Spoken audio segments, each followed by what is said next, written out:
It's not what happens to you, but how you react to it that matters. Epictetus. How many times have you woken up with steely resolve?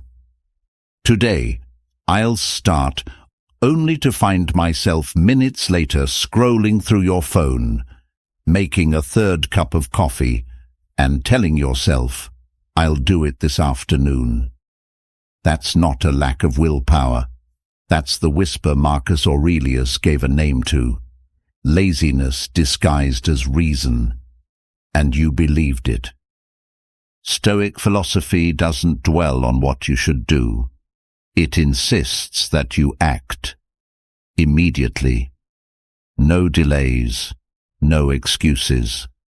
That's why a true Stoic doesn't just think right, but lives right through every concrete action, every daily choice. This video isn't here to make you feel motivated. It's here to push you to act, as someone who's already awake. No excuses, no waiting for the perfect moment, no hoping for inspiration. Have you ever been defeated by a perfect reason? Share a phrase that represents the excuse you use, most often call it by name, and from now on, you can begin to overcome it. Let's begin. 1. Identify what to do. You cannot live a responsible life and blame others at the same time. The two don't go together. A person who lives with a sense of duty has no time for blame. They're too busy doing what needs to be done. In Stoic philosophy, blaming isn't just a bad habit. It's the clearest sign that you've lost your way. When you blame your circumstances, other people, even yourself, you're drifting away from the very thing the Stoics emphasized most, duty, because a Stoic never asks, whose fault is this? They ask, what must I do now? As a child, your duty might be to listen to and support your aging parents. As an employee, it's important to stay committed to the job you've taken on, even when your manager falls short. As a leader, it's to steer your team forward, no matter how tough the times get. In any role, a responsible person begins each morning with the same question, what needs to be done today? Marcus Aurelius, the emperor and philosopher, rose before dawn to write his meditations, not because he had spare time, but because he knew, before he could rule an empire, he had to govern his own mind. Again and again, he reminded himself of his core responsibility, to do good for the empire. That was his guiding principle, especially through war, plague, and rebellion. And in one entry, Marcus Aurelius wrote, "You have power over your mind, not outside events. Realize this, and you will find strength." That line isn't just comforting. It's a direct strike against the urge to blame. Marcus Aurelius emphasized that true strength lies in mastering your response, not in controlling what happens. The wise don't complain about a failed harvest. They get up earlier to work the land. They don't curse the market downturn. They find another way. They don't wish the world were easier. They make themselves stronger. Why is blame so foolish? Because it changes nothing, yet drains the energy you need to act. It gives you an excuse to stay stuck while life moves on. It convinces you that everything would be fine if only others changed. But the Stoics taught the opposite. You must change, because only you are within your control. And when your duty is clear, blame becomes irrelevant. Once you know what must be done, You stop wasting time resenting others for not doing their part. You do your part all the way. That is a strength. That is Stoic. Take a look at modern life. Many people complain that their boss doesn't recognize them, that their friends don't support them, that society is unfair. All of that might be true, but what do complaints actually solve? No one pays you for being angry. No one moves you forward if you don't take a step. The feeling of being treated unfairly can burn inside you, but blaming others doesn't put out the fire. It only adds fuel to it. The world doesn't operate on perfect fairness. It runs on action. Those who keep moving, despite the obstacles, are the ones who change the game. The ones who stay in place and point fingers remain spectators forever. You don't need recognition to do what's right. You don't need a helping hand to start walking. Stoicism doesn't teach you to avoid injustice. It teaches you to stay resilient in the face of it. So instead of blaming the system, ask yourself, seriously, have I truly done my part? People who live with responsibility are different. They don't need others to understand them, agree with them, or clear the path for them. They need just one thing, to act. They live like an anchor in the chaos of life, because to them, duty isn't a choice. It's direction. Stoicism doesn't tell you to be numb or accept being walked on. It teaches you to see clearly what's within your control and what must be done even if it's not perfect. And when you act out of duty, you step out of the blame cycle. You no longer wait for someone to be responsible for your life, because you've already taken charge. So, if you find yourself complaining too much, stop, breathe. Look directly at the situation and ask yourself, what do I need to do now? 2. Analyze the dichotomy of control. You can't control the rain this morning. You can't force someone to like you. But you can choose to wake up early, put on your coat, and walk out the door. That's the essence of the dichotomy of control, one of the core principles of Stoic philosophy. It reminds us, life has two parts. One part belongs to us, our thoughts, our choices, our actions.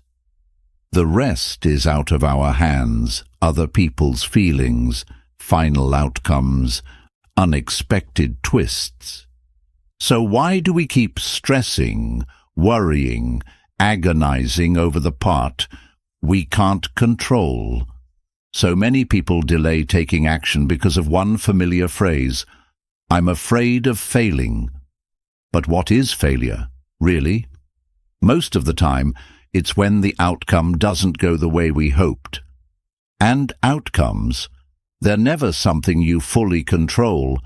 You can study, you can prepare, you can give everything you've got. But the result? Still a question mark. Imagine a track athlete standing at the starting line. She doesn't know if she'll win the race. But she knows one thing, her breath, her stride, her first push off the block, that's her domain.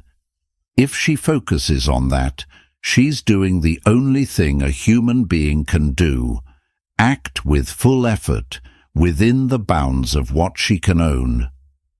As Epictetus wrote, make the best use of what is in your power, and take the rest as it happens. This isn't vague comfort. It's a strategy for living. When you draw a clear line between what you can and can't control, you stop wasting energy on imagined disasters, on what-if scenarios that never arrive. you bring your full power to the present, to your action, and to your mindset. A successful entrepreneur isn't someone guaranteed to succeed. They're someone who accepts risk, acts decisively, and keeps adjusting because they know outcomes are rewards, not guarantees. An artist doesn't write to guarantee fame. They write because it's what they have to do, because in the moment of holding the pen, they feel most alive and true to themselves. You're the same.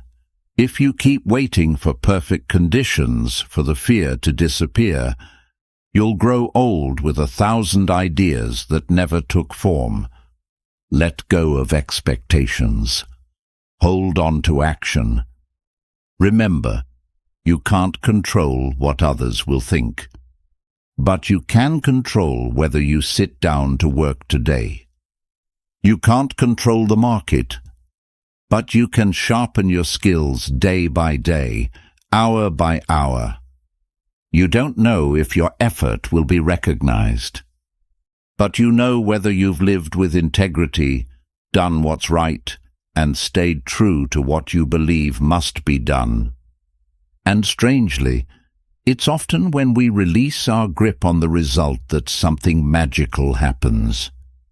Like a dancer who closes her eyes, forgets the audience, and lets the music and movement take over when you fully focus on what's within your power. You touch a kind of freedom nothing can shake.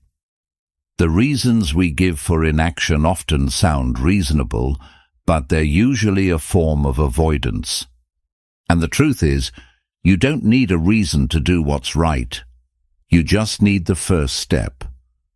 But if most of life is out of our control, is it fair that we're still expected to give it our all? Yes, we just need a different perspective. A way of living that doesn't resist fate, but embraces it. That answer lies just ahead. 3. Amor fati. J.K. Rowling once sat in a cheap cafe in Edinburgh, cold, plain, crowded, and began writing the first chapters of Harry Potter. At the time, she had nothing but a small child, a modest welfare check, and a dream that seemed out of reach. Yet it was in that hardship that she found absolute focus. No money, no resources, no guarantee of the future, only a blank page, and a will that refused to surrender. For many, that would have been a dead end. For her, it was the beginning. This very mindset is what the Stoic philosophy calls amor fati, love your fate, not because it is pleasant, but because it is yours. It comes to test you, to shape you, to push you toward exactly where you're meant to be. No complaints, no resentment, just acceptance, and beyond that, love for whatever comes, even when it brings pain, failure, loss, or scarcity. The impediment to action advances action. What stands in the way becomes the way. Marcus Aurelius. Obstacles don't block the path, they accelerate it. What stands in your way is the way. That quote isn't just a slogan to hang on the wall. It's a compass for anyone who understands that life owes you nothing easy. And taking ownership of your life begins the moment you stop blaming your circumstances. Stoic philosophers didn't shy away from suffering. On the contrary, they walked straight into the darkness. Marcus Aurelius faced plagues. Epictetus lived in a crippled body. Seneca wrote his most powerful letters about inner strength while in exile, awaiting execution. None of them said, "I can't because." They only asked, "What can I do right now?" Here's the key point. When hardship hits, Most people delay. They make excuses. They wait for a better time. But it's in that very moment, if you can pivot, if you can treat adversity as fuel, you can create what others only dare to imagine. Because when there's nothing left to hold on to outside, you finally start digging deep inside. When the world around you is chaos, you're forced to clean up your inner space. When you lose everything, you learn to hold on to the one thing no one can take, your own power to choose. Amor fati doesn't mean enjoying pain or failure. It means being grateful that it came, because through it, you get to be tested, you get to forge discipline, you learn to stay sharp in the storm, and if you overcome not by luck, but by intention, you are no longer the same person. Don't get it wrong, Stoic philosophers weren't emotionless. They felt, they hurt, but they didn't let their emotions pull them away from the right action. When you say, I don't have time, I'm not good enough, I'm too tired, ask yourself this. Could it be that the fatigue, the lack, the hardship is the ideal condition to shape you? Remember this, you don't need inspiration to act. You need action to get inspired. Inspiration comes after, not before. You start the engine, you get to work, and then, beat by beat, step-by-step emotion follows discipline. Stoic philosophy wasn't made to sound nice. It was made to be lived, to get up every morning and do what needs to be done, not because you feel like it, but because it must be done, whether anyone is watching or not, whether the results show up quickly or not, whether you are afraid, hesitant, or hurting, you act anyway. J.K. Rowling didn't wait for her struggles to end to start writing. Marcus didn't wait for peace to start meditating. Epictetus didn't wait for healthy legs to start teaching philosophy. And you don't need to wait for anything either, because adversity is the third sign.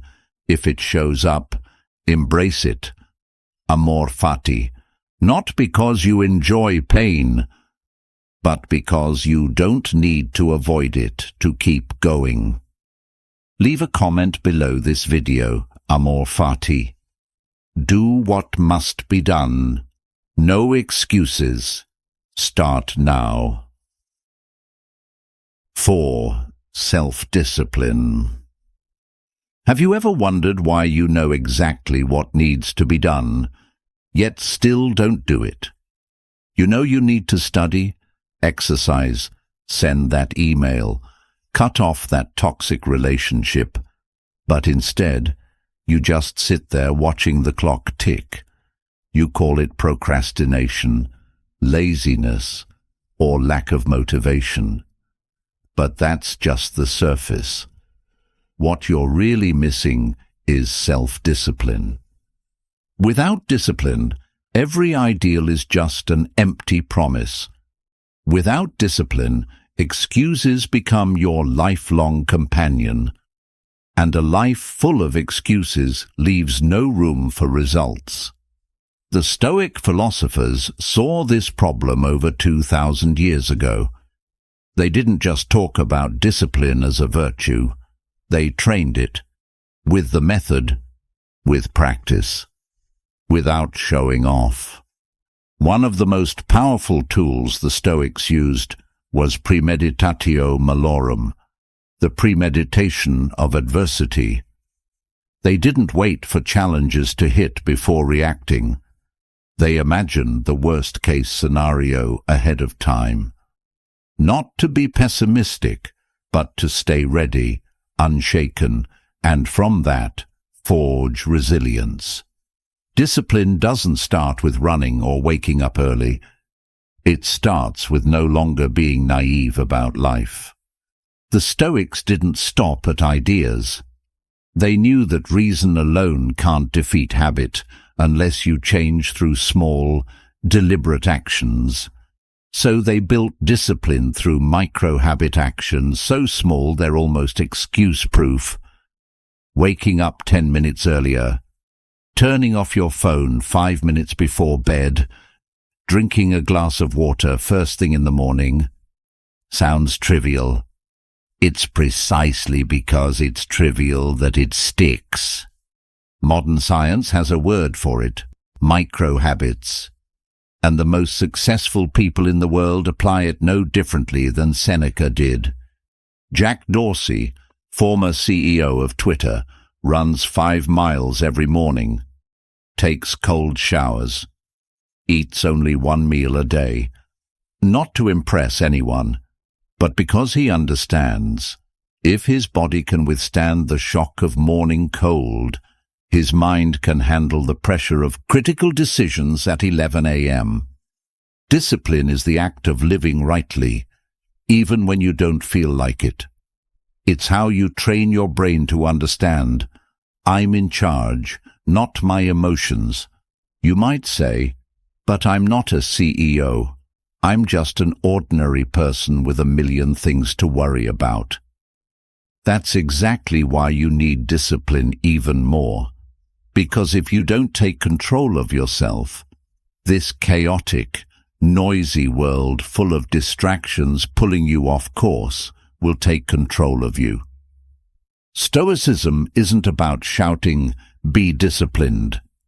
It's about daily action. It's about seeing that messy chair in your room and cleaning it up. It's about sitting down, opening your laptop, and typing the first line even when your mind is blank. It's about saying no to the next excuse. Stoicism teaches you can't control everything, but you can control your actions, and through them you shape your fate. Discipline isn't about constantly pushing yourself to the edge. It's rhythm. It's returning to the track every time you stray. No self-blame, no drama. Just simply come back, keep going, one step, then another. You can keep living based on inspiration, waiting for the day you feel ready to act. But that day might never come. Or you can choose to live like a Stoic. Do what needs to be done, no excuses. Right now, look at your to-do list. Choose the one task you've been avoiding, and before the clock strikes midnight, do it. Don't wait for a perfect version of yourself in the future. Your action right now is that version. 5. Defeat procrastination with golden moments. There are moments when you know exactly what you need to do. You don't need another self-help book. You don't need to wait for the right inspiration, and you definitely don't need someone to remind you. You know, clearly, yet you still hesitate, and that's when you lose to yourself. Epictetus didn't write philosophy for dreamers.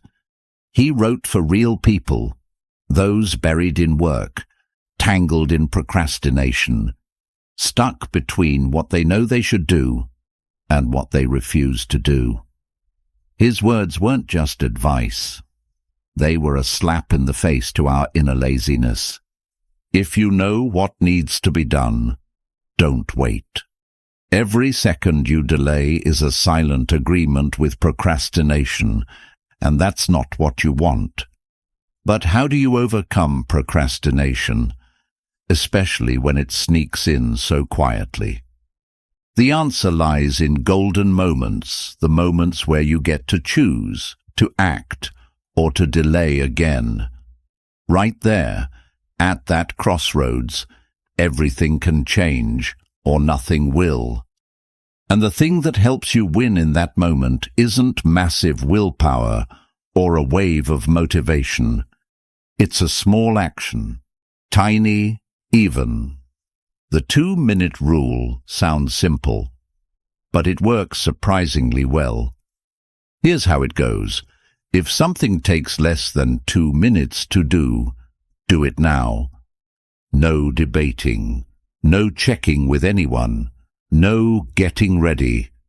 Just do it, immediately. What if it's something bigger? Break it down, slice it up, shrink it to a 2-minute task, then do it. 2 more minutes. And again. When students begin writing their thesis, the hardest part isn't Chapter 3 or the APA citations. The hardest part is opening the Word document. It's typing the first sentence. It's pushing past that invisible wall in your head. I'm not ready to write something good. That's an illusion. It doesn't need to be good. It just needs to begin. Type anything. Let it be messy. Messy can be fixed. But if you don't type, there's nothing to fix. That student's golden moment is the second they hover between clicking YouTube or opening their draft. If you recognize yourself in that moment, don't think. Don't reason. Act. Stoicism never glorified emotional highs. It taught control, consistency, and ownership. Epictetus, Seneca, Marcus Aurelius. They didn't write so you could read and say, "Wow, that's deep." They wrote so you would act. Golden moments are the bridge between philosophy and action. Between saying, "I'll do it," and actually doing it. You don't need to change the world overnight. You just need to be brave for 2 minutes. Do the smallest thing you can, but do it now. You know what's strange? When you act, the mind follows, not the other way around. You'll realize, I thought I was exhausted, but actually, I just hadn't started. You'll see, I thought I had to do a lot, but really, I just needed to begin. A golden moment doesn't demand perfection. It just asks that you be awake, right on time, willing to choose what's right, in one tiny moment that shapes your entire day. Maybe you're reading this at night, after a day where nothing went to plan. Maybe you're feeling discouraged, thinking, "I'll just do it tomorrow." No, right now is a golden moment. Close this app. Open the file you've been avoiding, type the first line, or draft that message you've been putting off. Wash the dish you were going to leave for tomorrow, or just stand up. Turn around, take a deep breath, do something for 2 minutes. Then keep going, one more time. And again. Marcus Aurelius once wrote, "Waste no more time arguing what a good man should be. Be one. You don't need more motivation. You just need to act in this moment." What are you procrastinating on? Leave a comment below with what you'll start doing in the next 2 minutes. No need to explain. Just commit. Let's begin right now. 6. Act for the common good. Do you still remember the peak days of the COVID-19 pandemic? Hospitals were overflowing. Quarantine zones were eerily silent. Ambulance sirens echoed non-stop through the night. In the midst of all that, some healthcare workers stayed awake for 2 straight days, with dark circles under their eyes, heavy shoulders, and bodies wrapped tightly in layers of protective gear. They were exhausted, drained, but they remained silently doing their job, hour by hour, minute by minute, not for a high salary, not for recognition, but because they knew if they fell, a critical link would break. A life could be lost. A community could be hurt.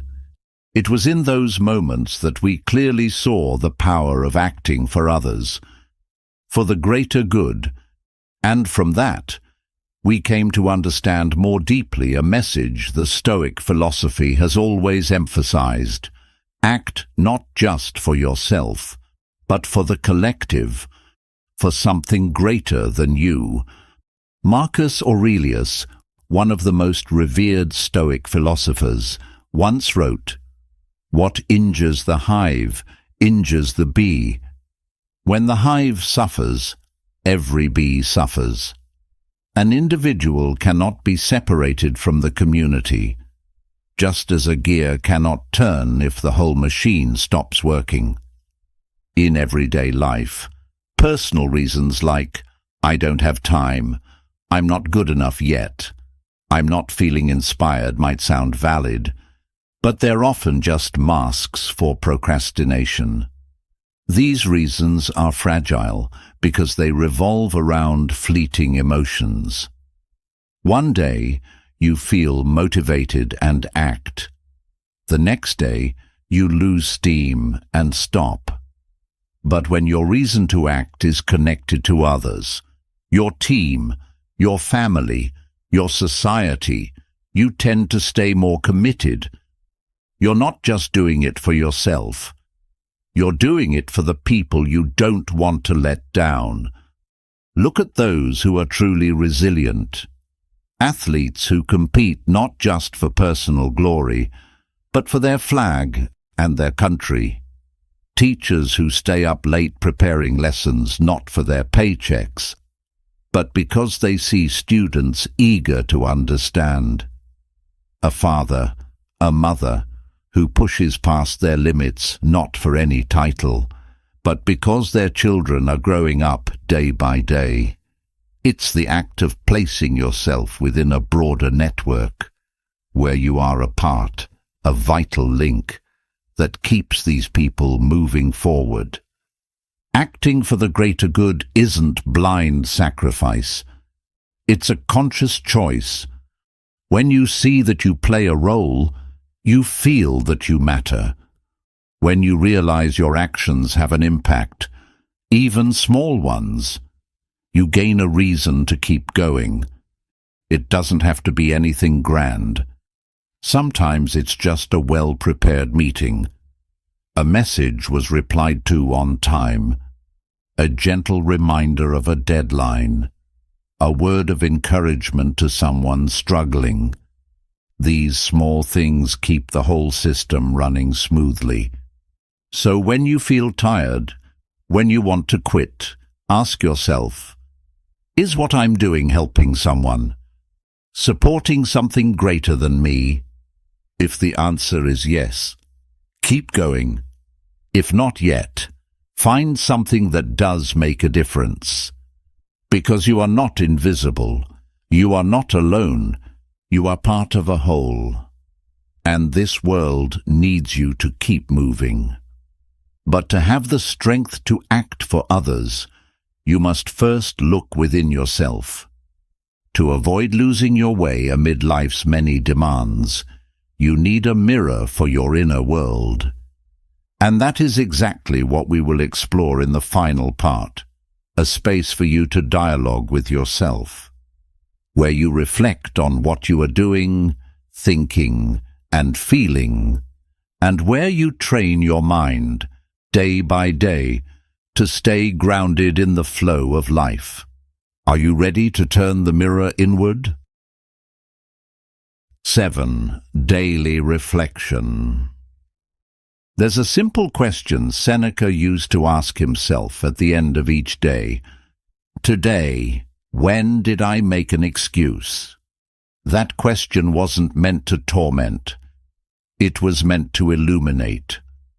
To call out the moments he avoided action, slipped away from discipline, and to close the loop, so that tomorrow could begin with a clearer version of himself. Every day, no matter how busy we are, we can spend just 5 minutes before bed to slow down, to reflect not in a judgmental way, but to lay the foundation for a stronger self. Have you ever stopped to ask yourself, why didn't I finish that task today? The answer usually lies somewhere between a sigh, an unconscious scroll through YouTube, or the familiar whisper of, I'll do it tomorrow. The danger is this: each excuse is a small crack in our discipline, and over time, those cracks grow wide enough to collapse an entire project, a habit, even our self-respect. Seneca called end-of-day reflection a survival ritual for personal growth. Because when you face yourself honestly each night, you begin to build a discipline that doesn't need supervision. You lead yourself, no whip, no cheerleader. The interesting thing is, this method isn't just ancient philosophy. It's being applied in very real ways in the modern world. A striking example: the founder of a game studio in the Netherlands, looking to improve team productivity, introduced a small daily habit. Evening review, 5 minutes before leaving. The whole team noted down just 3 things: what they had planned to do, why it didn't get done if anything was left unfinished, how they would fix it tomorrow. After 3 months, the team's task completion rate rose by 27%. All thanks to a steady ritual of reflection, no deadlines, no fancy project management tools. See, reflection isn't just theory, it's a tool, and if you use it daily, it has the power of a whetstone. It chips away at procrastination and sharpens your will. However, reflection only works when paired with absolute honesty. No justifying, no blaming the weather, your mood, or more important things. Don't try to make the excuse sound reasonable. Name it, clearly, briefly, without spinning. What excuse did I make today? What did I avoid? When did I choose easy over right? And when the answers show up, don't beat yourself up. Just ask the next question: how will I do it differently tomorrow? That's the key. It turns reflection into action. Just like Seneca once wrote, "It is not the man who has too little, but the man who craves more, that is poor." This habit can start very simply: a small notebook by your bed, a clean checklist on your phone, or just a quiet question before you turn off the lights. The most important thing is consistency, like a warrior cleaning his weapon each night, whether or not he went into battle that day. You don't need a lot of time, just 5 minutes fully present with yourself. In the still darkness of the evening, let the silence answer you. And if you're serious about becoming someone who takes action, not someone who makes excuses, then start tonight. Your 24-hour mission: before bed, write down one thing you meant to do today but delayed, one excuse you gave yourself, one specific way you'll handle it differently tomorrow. Repeat for 7 days. Soon, you won't need anyone to push you, because you'll be the one leading yourself. So, you've made it to the end of this journey with me today. Stoicism isn't about a burst of motivation. It's a compass that helps you steer through the chaos. Know what needs to be done, focus on what you can control, face challenges head-on, and never back down. And most importantly, take action right now. If you've watched this and still haven't gotten up to do what you need to do, then watch it again. Stoicism isn't meant to be understood for the sake of understanding. It's meant to be lived the right way. Now, I want to ask you, what's holding you back the most right now? A. Fear of failure. B. Lack of time. C. Not enough confidence. D. Honestly, just laziness. Drop your answer in the comments below. Don't just watch and scroll away in silence. If you think this video was worth it, hit like, share it with someone who feels stuck, and subscribe so you won't miss the next one. Finally, click the video that's showing now and keep going on your journey.